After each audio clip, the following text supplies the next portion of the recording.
Jericho नगरी में उस दिन असाधारण हलचल थी। गलियों में भीड़ जमा थी। लोग एक दूसरे से धक्का मुक्की कर रहे थे। सबकी निगाहें एक ही ओर लगी थी। यीशु वहां से होकर जा रहे थे। हर कोई उन्हें देखना चाहता था।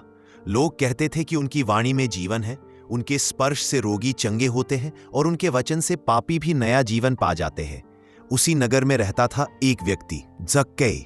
वह कर वसूलने वालों का प्रमुख था। लोग उसे नफरत की नजर से देखते थे क्योंकि वह दूसरों से अधिक कर वसूल कर धनवान हो गया था। लोगों के लिए वह पापी और अन्यायी था। लेकिन जक्कई के भीतर एक गहरी प्यास थी। वह यीशु को देखना चाहता था। उसके हृदय में जिज्ञासा थी कि ये वही व्यक्ति है जिसे लोग परमेश्वर का पुत्र कहते हैं। परंतु एक समस्या थी। जक्कई कद से छोटा था।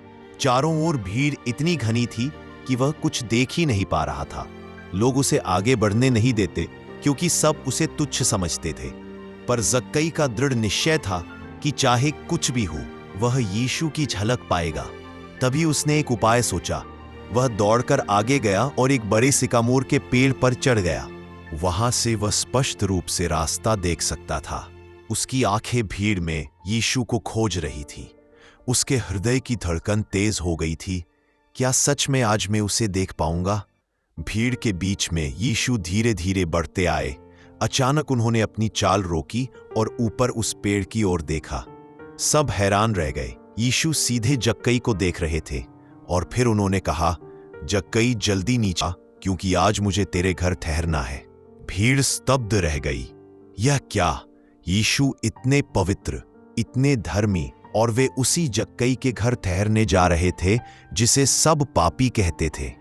लोगों के होंठों पर कुड़कुड़ाहट शुरू हो गई। यह तो पापियों का मित्र है, यह कैसे संभव है?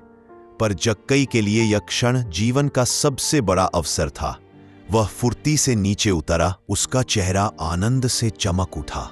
उसने यीशु को अपने घर ले जाने की तैयारी की और वहीं सबके सामने उसने अपने जीवन का सबसे बड़ा निर्णय लिया।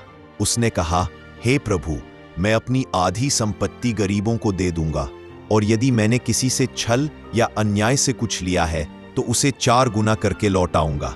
भीड़ सन्न रह गई। जो व्यक्ति धन के लिए कुख्यात था, आज उसी ने अपने धन का मोह छोड़ दिया। जो अन्याय से कमाता था, वह आज न्याय और दया का जीवन चुन रहा था। यीशु ने मुस्कुराकर घोषणा की, आज इस घर में उद्धार आया है, क्योंकि यह भी अब्राहम का पुत्र है। मनुष्य का पुत्र खोए हुओं को ढूंढने और बचाने आया है। जक्कई की कहानी हमें यह सिखाती है कि चाहे लोग हमें पापी कहे, चाहे हमारा अतीत कैसा भी रहा हो, यीशु का प्रेम हमें बदल सकता है। उनके बुलावे पर यदि हम सच्चे मन से प्रतिक्रिया दें, तो वे हमारे जीवन में उद्धार, शांति और नई शुरुआत लाते हैं।